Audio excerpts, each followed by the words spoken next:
Assalamualaikum warahmatullahi wabarakatuh. Asyhadu an la ilaha illallah wahdahu la syarikalah wa asyhadu anna Muhammadan abduhu wa rasuluh. Amma ba'du. Babi adalah sejenis hewan ungulata yang bermoncong panjang dan berhidung lemper dan aslinya berasal dari Eurasia. Karena dianggap memiliki banyak persamaan dengan manusia secara biologi, sehingga hewan babi sering digunakan dalam penelitian medis.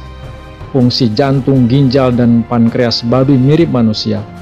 Alat-alat kedokteran dan juga obat-obat baru juga sering dites menggunakan babi. Yang sudah diketahui umum, hewan babi banyak dimanfaatkan untuk obat-obatan dan makanan.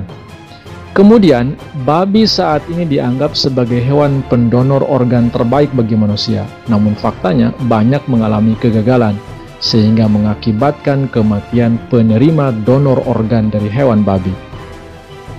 Kenapa Allah Subhanahu wa Ta'ala mengharamkan daging babi? Dalam Al-Quran, Allah Ta'ala berfirman, A'udzubillahi minasyaitonirrajim, Bismillahirrahmanirrahim. Innama harrama alaikumul maitata waddama walahmal khinzir wa ma uhilla bihi li ghairillah faman turra ghaira bagi wala adin fala ithma alaih innallaha ghafurur rahim. Sesungguhnya yang diharamkan bagimu hanya bangkai, darah, dan daging babi dan apa yang disembelih dengan menyebut selain Allah. Tetapi barang siapa terpaksa bukan melanggar peraturan dan tidak melampaui batas, maka tiada dosa atasnya. Sesungguhnya Allah Maha Pengampun, Maha Penyayang. Quran Surah Al-Baqarah ayat 173. Mengenai haramnya babi ini terdapat juga dalam Al-Quran Surah Al-Ma'idah ayat 3, Surah Al-An'am ayat 145, dan Surah An-Nahl ayat 115.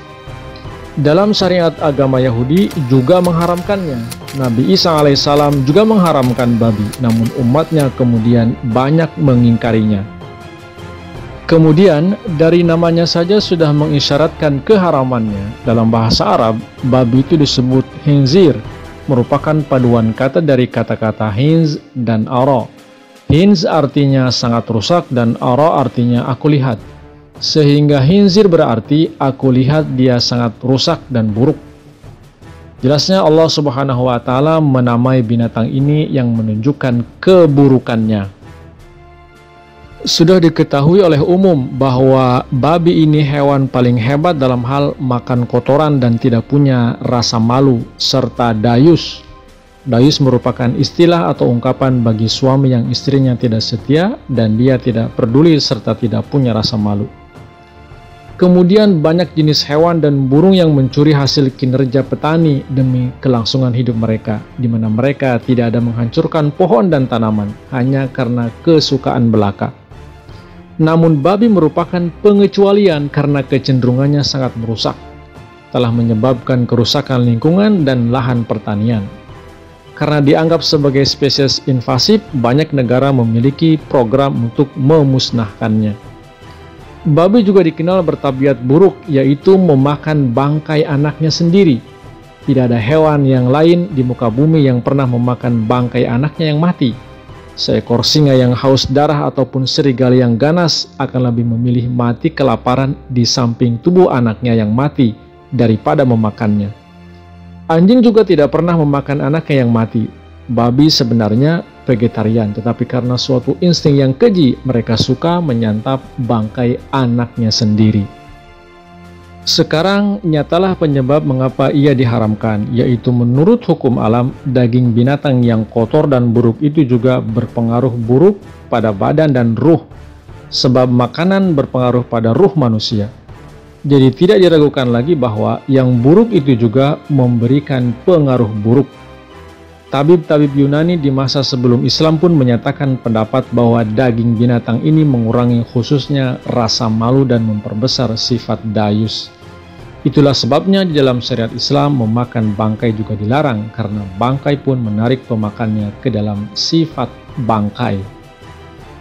Binatang-binatang yang mati dengan darah yang masih tetap di dalam badannya, misalnya dicekik atau dipukul mati dengan tongkat, sebenarnya semua binatang ini termasuk kategori bangkai. Apakah darah bangkai yang tetap berada dalam badannya masih tetap berada dalam keadaan semula? Tentu saja tidak. Karena mengandung kelembaban, maka darah akan segera membusuk dan kebusukannya akan merusak seluruh daging. Dan bakteri-bakteri di dalam darah juga telah terbukti melalui penelitian-penelitian mutakhir akan mati, lalu menyebarkan suatu kebusukan yang beracun ke dalam tubuh. Daging babi telah terbukti merusak kesehatan akhlak dan rohani manusia di samping merugikan kesehatan jasmani. Babi biasa makan kotoran dan gemar sekali tinggal di tempat-tempat kotor.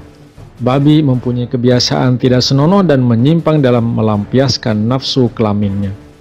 Cacing pita, penyakit kelenjar, kanker, dan trisin lebih banyak terdapat pada orang-orang pemakan babi. Memakan dagingnya menyebabkan juga penyakit trisinosis. Terdapat juga virus-virus berbahaya yang dibawa oleh babi dan bisa menginfeksi manusia hingga menyebabkan terjadinya epidemi. Oleh karena itu, selain mengkonsumsi babi banyak merugikan kesehatan jasmani, juga berpengaruh besar terhadap kesehatan rohani manusia, utamanya membunuh perasaan cinta dan ketaatan kepada Allah Subhanahu wa Ta'ala. Wa akhiru da'wana alhamdulillahi rabbil alamin. Wassalamu alaikum warahmatullahi wabarakatuh.